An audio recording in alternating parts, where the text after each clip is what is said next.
సామాజిక న్యాయం కోసం గళమెత్తిన సామాన్యుడి స్వరం కాపునాడు.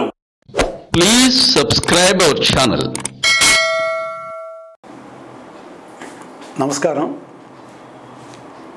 మీ వేల్పూర్ శ్రీనివాస్. స్వాతంత్రం వచ్చి 70 సంవత్సరాలు అవుతున్నా కూడా అగ్రవర్ణ పేదలకు ఈడబ్ల్యూఎస్ రిజర్వేషన్ అని మొట్టమొదటిసారిగా ఒక సంచలనమైనటువంటి బిల్లుని బీసీ సామాజిక వర్గానికి చెందినటువంటి ప్రధానమంత్రి నరేంద్ర మోడీ గారు పార్లమెంట్లో ప్రవేశపెట్టి ఆ బిల్లు పాస్ చేసి అన్ని రాష్ట్రాల్లో కూడా ఇంప్లిమెంట్ చేయాలని చెప్పేసి ప్రధానమంత్రి గారు కేంద్ర ప్రభుత్వం ఒక సంచలనమైనటువంటి నిర్ణయం తీసుకుంది. ఎస్సీ ఎస్టీలకి బీసీలకి గత 70 సంవత్సరాల నుంచి రిజర్వేషన్ సిస్టమ్ ఉంది. కానీ అగ్రవర్ణ పేదలకి అంతకన్నా వాళ్ళు వెనకబడి ఉన్నా కూడా ఏ విధమైనటువంటి రాజ్యాంగపరంగా ఏ విధమైనటువంటి రిజర్వేషన్స్ లేవు. మొట్టమొదటిసారిగా ప్రధానమంత్రి గారు మోడీ గారు తీసుకొచ్చారు. ఆయనకి ఒక ప్రత్యేకమైనటువంటి కృతజ్ఞతలు తెలియజేస్తున్నాము. అయితే ఈ బిల్లు తీసుకొచ్చి 2 years కంప్లీట్ అయినప్పటికీ అప్పుడు గవర్నమెంట్లో ఉన్నటువంటి చంద్రబాబు నాయుడు గారు ఈడబ్ల్యూ రిజర్వేషన్స్లో కాపులకు 5% అని పెట్టి ఒక బిల్లు పాస్ చేశారు అసెంబ్లీలో. అది టెక్నికల్గా చెల్లదు అని చెప్పేసి ఒక డిస్ప్యూట్లో పడటం వల్ల కొంత డిలే అయింది. ఆ డిలేని తర్వాత వచ్చినటువంటి జగన్మోహన్ రెడ్డి గారు ప్రభుత్వం దాన్ని సాగుగా చూపించి ఒక 2 సంవత్సరాలు సాగదీసి రాష్ట్రంలో ఉన్నటువంటి గ్రౌండ్ లెవెల్లో కానీ ముఖ్యమైనటువంటి ఏవైతే పోస్టులు ఉన్నాయో ఆ పోస్టులు అన్నీ కూడా ఫిలప్ చేసి ఆ పోస్టుల్లో ఈడబ్ల్యూసీకి దగ్గర 1,00,000 ఉద్యోగాలు రావాలి. ఆ ఉద్యోగాలన్నీ కూడా రాకుండా ఆ సామాజిక వర్గాలకి ఇతర సామాజిక వర్గాలకి ఫిలప్ చేసి ఈరోజు అన్నీ అయిపోయిన తర్వాత ఈడబ్ల్యూఎస్ ఇస్తున్నామని చెప్పేసి అనౌన్స్ చేయడం జరిగింది. అయితే ఇదే పని గవర్నమెంట్ వచ్చిన వెంటనే ముఖ్యమంత్రిగా జగన్మోహన్ రెడ్డి గారు చేసినట్లయితే ఈ సామాజిక వర్గం ఎవరైతే ఈ 70s నుంచి కాపు, కమ్మ, రెడ్డి, రాజు, వెలమ, బ్రాహ్మణ్, రాజు ఈ సామాజిక వర్గాలు ఉన్నారో వీళ్ళందరూ కూడా కనీసం 1,00,000 ఉద్యోగాలు ఇవాళ ఆంధ్రప్రదేశ్లో ఉండేవి.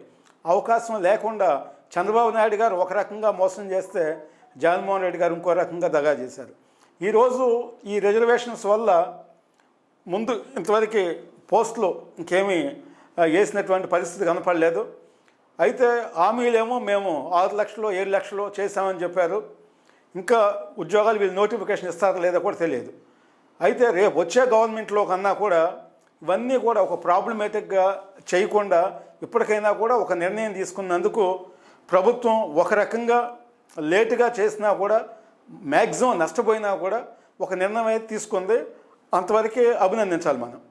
అయితే ఇక్కడ ప్రత్యేకించి కాపుల రిజర్వేషన్ విషయం వచ్చేసరికి మరి కేంద్ర ప్రభుత్వానికి చంద్రబాబు నాయుడు గారు ఉన్నప్పుడు పంపేయటం, అది కేంద్రంలో అది పార్లమెంట్లో బిల్లు పాస్ అవ్వాలి, ఇవన్నీ కూడా ఈ టెక్నికల్ ప్రాబ్లమ్స్లో ఉన్నందువల్ల కాపులకు ఉన్నటువంటి అనాదిగా కాపులకు ఉన్నటువంటి రిజర్వేషను ఆ సిస్టమ్ ఏదైతే ఉందో అది బ్రేక్ పడింది.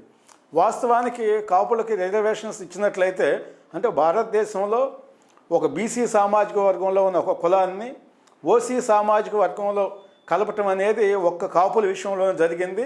ఆ రోజే 56లోనే కాపుల మీద పూర్తి స్థాయిలో ఇప్పుడు ముఖ్యమంత్రిగా ఉన్నటువంటి నీలం సంజీవ్ రెడ్డి గారు చేశారు. అప్పటి నుంచి ఈ 70 సంవత్సరాలు కాపులు అన్ని రంగాల్లో సామాజికంగా, ఆర్థికంగా, రాజకీయంగా అన్ని రంగాల్లో కూడా వాస్తవం చెప్పాలంటే తీవ్రంగా నష్టపోయి ఉన్నారు.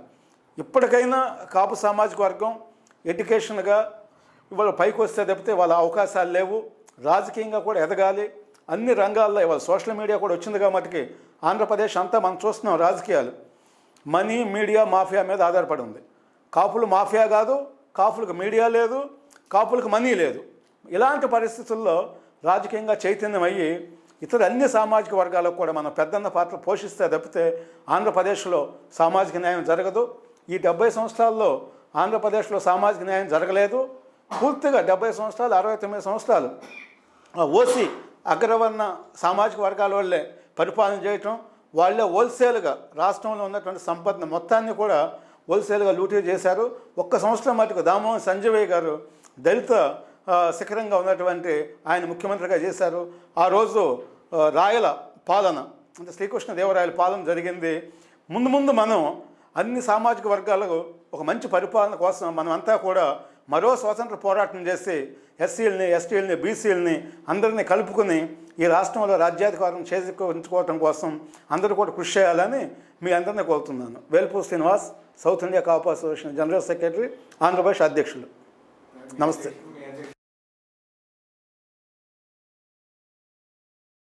Please subscribe our channel.